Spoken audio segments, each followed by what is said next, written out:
Laut Semagon. Seperti biasa, bagaimana kabar kalian di minggu ini? Semoga semuanya baik-baik saja ya. Kali ini kita akan memprediksikan One Piece chapter 1134 sebelum kita mendapatkan spoilernya di besok hari. Ini terkait dengan cerita lanjutan apa yang akan kita dapatkan setelah Robin dan juga Saul bertemu kembali dan akhirnya happy ending terjadi di Elbaf. Kita di minggu ini mendapatkan beberapa petunjuk akurat seperti biasa yang diposting oleh pembocor Redon. Hal yang menarik yang kita temukan pada salah satu petunjuk bocoran dari Redon ini mengatakan bahwa adanya kembaran dari seseorang yang akan muncul di chapter ini. Nah, bagaimana itu bisa terjadi? Jangan lupa share dan like video ini jika kalian suka dengan pembahasan Tamagon ya.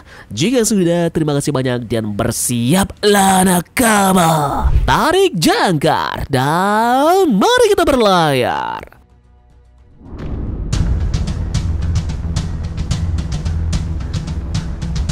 Chapter 1134 adalah chapter penghujung tahun, di mana ini adalah chapter terakhir di tahun 2024. Jadi sepertinya ini akan menjadi chapter yang benar-benar hype. Banyak pembocor yang mengatakan bahwa chapter ini akan melebihi ekspektasi kita, dan mereka menyarankan kita agar tidak melihat spoiler karena kejutan akan lebih terasa jika kita akan mendapatkan gambaran chapter ini secara penuh. Nah, seperti yang ada dalam video sebelumnya, bahwa Redon memberikan kita petunjuk pertama berupa adanya gambar bergerak dengan seorang yang memasang sabuk pengaman. Seperti yang ada pada petunjuk-petunjuk sebelumnya, di mana jika Redon memposting hal tersebut, tentu saja ini berhubungan dengan chapter yang luar biasa, yang artinya ini mendapatkan rating 9 ke atas dari 10. Namun menariknya di sini pada petunjuk chapter 1134 ini, Redon memberikan kita gambaran seseorang yang sedang menggunakan sabuk pengamannya ini berjumlah 4 gambar. Tidak seperti chapter sebelumnya yang hanya 1 gambar. Nah, apa ini menandakan chapter ini melebihi hal yang sudah terjadi pada chapter sebelumnya yang benar-benar hype? Momen dirasa akan sangat tepat rasanya jika tentu saja ini adalah penghujung tahun dan chapter ini di tahun ini. Jadi chapter ini memang akan menjadi salah satu chapter yang menarik di tahun 2024.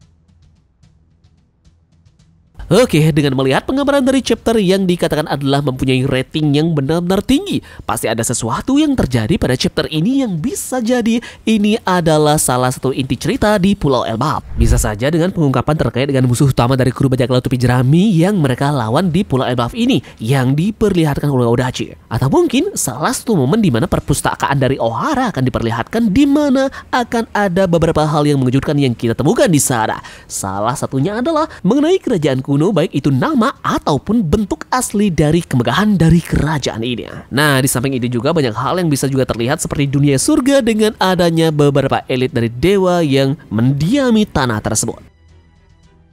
Petunjuk kedua yang kita temukan di sini adalah Franky yang sedang menangis. Jika biasanya petunjuk dengan mengarahkan chapter yang menyedihkan ataupun mengharukan, Redon biasanya memposting seseorang yang menangis bukan satu karakter di One Piece. Ini seperti petunjuk yang dimana pada saat itu Redon memposting Robin yang sedang menangis terharu, dan petunjuknya tepat sekali mengarahkan kita pada pertemuan antara Robin dan juga Saul di Elbaf. Bagaimana jika petunjuk dari Franky yang sedang menangis ini mengindikasikan ada seseorang lagi yang menjadi acuan mengapa Franky ini menangis? Salah satu rumor yang beredar terkait dengan Tom yang ternyata masih hidup dan sekarang berada di Pulau Elbaf. Tom adalah ayah angkat Franky sekaligus tukang kapal yang membuat kapal Oro Jackson. Nah, cerita Tom sendiri karena hubungannya dengan bajak laut Goldie Roger, Tom pun diadili oleh pemerintah dunia dan dinyatakan bersalah, tetapi mendapatkan hak untuk mendapatkan pengampunan berkat ciptaannya yakni kereta laut. Namun untuk melindungi murid-muridnya dari penipuan yang diatur oleh spandam dari CP5, Tom menerima hukuman sebelumnya dan diantar ke Enies Lobby.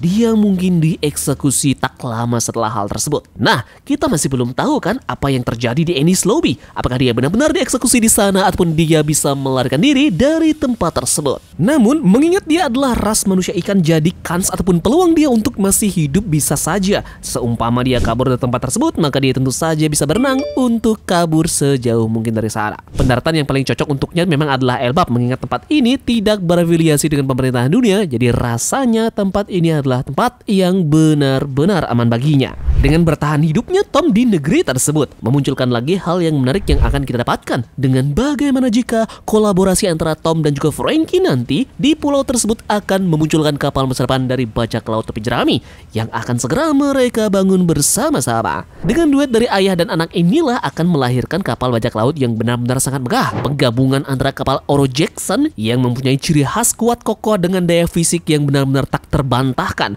Karena Tom mengambil bahan baku kayu Adam, membuat ketahanan dari Oro Jackson benar-benar hal yang luar biasa. Ini digabungkan dengan teknologi canggih yang dimiliki oleh kapal dari Thousand Sunny yang diciptakan oleh Genius Frankie yang memasukkannya ke dalam kapal. Yup, jadi penggabungan antara ketahanan kapal yang sangat kokoh ditambah dengan teknologi canggih akan menghadirkan kapal yang luar biasa yang mungkin saja akan dimiliki oleh bajak laut topi jerami ke depannya di dunia One Piece. Jadi, bagaimana menurut kalian? Apakah ada peluang Tom masih hidup dan ada di Pulau Elbaf? Atau mungkin penggambaran petunjuk dari Frankie yang menangis di sini, dia melihat bagaimana dia akhirnya menemukan bahan kapal yang benar-benar selama ini dia cari, yang ternyata itu adalah pohon Adam yang sudah berada di depan dari matanya. Itu dikatakan langsung oleh Saul pada saat pertemuan mereka di pantai tersebut.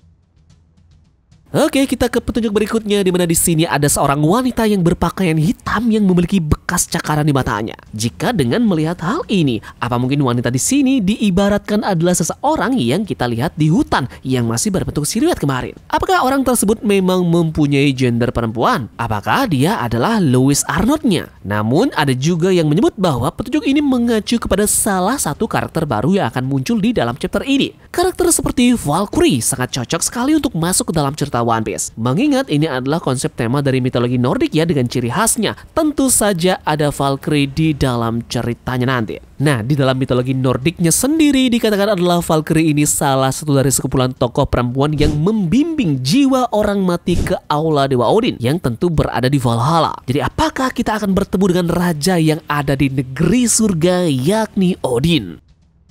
Dan yang paling menarik pada bocoran petunjuk yang diposting oleh Redon adalah terkait dengan gambar ini. Ada seseorang yang berkata cloning. Apa yang dimaksud dengan petunjuk ini? Apakah ini mengarahkan kita pada suatu hal yang berhubungan dengan teori yang banyak berseliweran terkait dengan Akagami no Sense yang punya kembaran? Pada chapter 1083, Oda mengungkapkan keberadaan sekelompok prajurit khusus yang menjaga Maria Joa yang disebut sebagai kesatria suci. Oda memperkenalkan mereka di dalam bentuk siluet dan salah satu siluetnya terlihat sangat amat mirip dengan Yonko Akagami no Sense. Dan lagi-lagi siluet yang sama juga muncul pada saat Vegapunk mengumumkan bahwa ada beberapa orang yang akan mengklaim One Piece.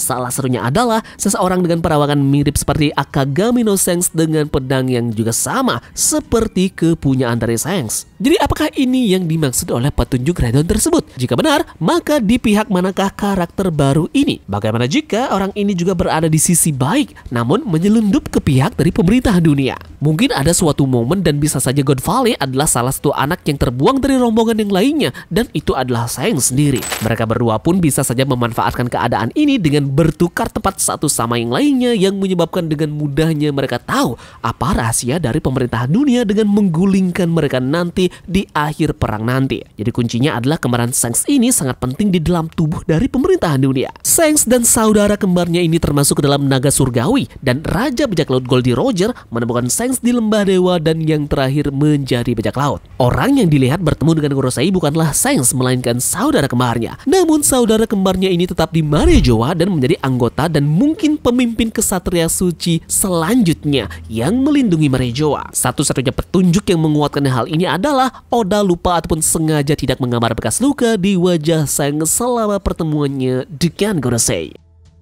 Yep. Petunjuk terakhir yang diposting oleh Redon adalah seorang pria yang menggunakan penutup mata. Lagi dan lagi, ini mengarahkan kita kepada pria misterius yang berada di hutan atau ini adalah kembaran Sense yang sekaligus pria yang berada di panel terakhir pada saat Vegapunk mengatakan ada orang yang mengklaim One Piece. Pada petunjuk ini kita melihat karakter ini menggunakan tudung kepala. Nah, apakah plot twistnya adalah kita melihat Sense pernah juga menggunakan tudung kepala pada saat pertemuannya dengan Gorosei yang kita tidak prediksi bahwa Akagami ini bisa menyusup ke ruangan dari Gorosei. Nah, apa benar Sense yang kita lihat pada chapter itu adalah Sense yang merupakan kembaran dari Sense dengan tudung kepalanya yang sekarang terlihat di Elbaf? Petunjuk ini benar-benar terhubung dengan hal tersebut. Jadi mungkinkah memang benar kita mendapatkan karakter baru pada chapter kita kali ini? Dan itu terhubung dengan chapter yang dikatakan memiliki rating yang benar-benar tinggi pada tahun ini. Semua kemungkinan bisa saja terjadi.